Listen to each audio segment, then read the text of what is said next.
that in the 1840s there were about 7 or 8. They were doing 3 things. They were making aggregate stone. They were burning it for cement. It was a Merlin Calcite company. And they were quarrying it as building stone and blocks. So you had 3 operations going, probably 2 or 3 quarries in each one. When Harry Campbell bought it out in the 1920s, I guess it was, there were 5 quarries. He bought 4 of them, which is this whole area. The 5th was Beaver Dam. So they told me, I understand, they told me to go. There used to be one across New York Road where you were going to build those apartments and they built that apartment complex over there, right on top of that site. There was a quarry on the other side of there of York Road. Right. Yep. Yeah, that's where they built that apartment complex. That was a scary thought. Yep. And some sand. And what you'll do is you'll take it over to the plant, that thing with the orange hook on it. They put it in there, they dry it at high heat because you don't want your stone and your asphalt blending. Right. Bring your asphalt to a temperature between 225 and 300 degrees. And you got a big drum in there. You just mix it all together. Get a good mix, you put it in those towers and put it in the trucks. Now when it goes out on a site, it has to be somewhere between 200 and 300 degrees. Otherwise it's not going to go down and spread out. Then the cold weather, you keep it higher, the temperature's higher, so that very carefully controlled. People are constantly running tests on it because what you have to do is get just enough asphalt in there to tack everything together. Because if you don't get enough asphalt, remember a few years ago when 83 all the road came apart? Right. There wasn't enough asphalt in there to tack everything together. The aggregate was actually absorbing, something we call absorption, being absorbed into the aggregate. And that didn't leave enough to tack it together. If you get too little, that's going to happen. If you get too much asphalt, hope that you're not driving a white car. Because it's going to bleed, you're going to drive through it, it's going to be part of your car. And that's a petroleum product? Yes. Okay. It's after you get everything out, you distill everything out of it, you know, the gasoline, the ethers, and all the other stuff, you've got asphalt.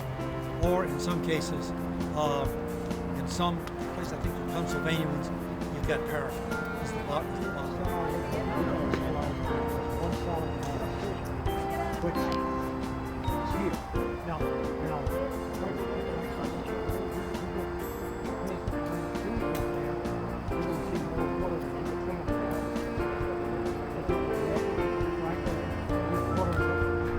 and then in the 70s, the company was bought out by Genstar.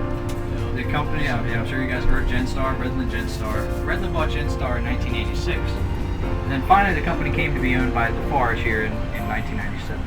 Off to the right you can see our quarry. It's a mile long, it's about a half-mile wide, and from top to bottom it's 500 feet deep.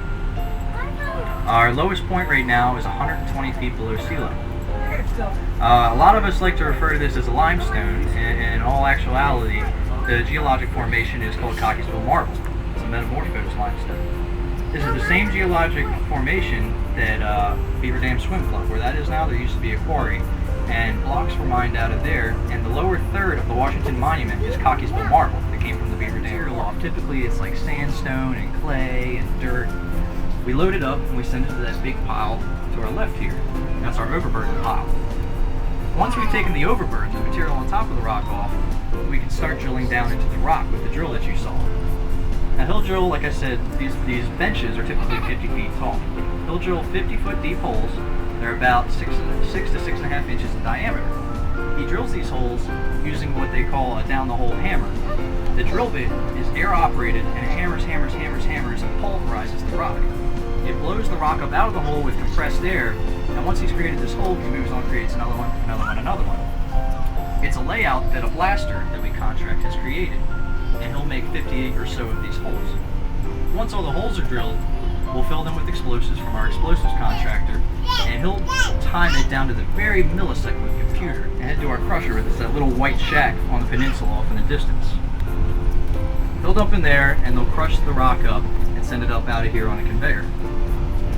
As far as the blasting goes, we have an outside company called Vibratech that has an exhibit set up. They have 6 seismographs that are remote controlled and solar operated all around the quarry.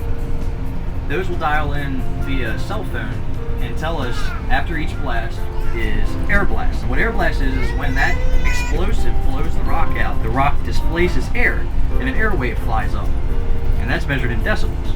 The Maryland limits are 2 inches per second ground movement and 130 decibels air blast. And our LaFarge limits us even lower. We have to stay below 120 decibels on the air blast, and we try to stay below 1 inch per second through all this metal for 27 years. And we do it with a maintenance staff of about 6 people. These guys bust their butts.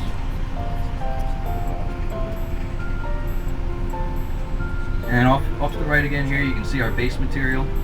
It's a different spot where we pull it out. And we're actually now in our sales yard. This is where the dump trucks come in to be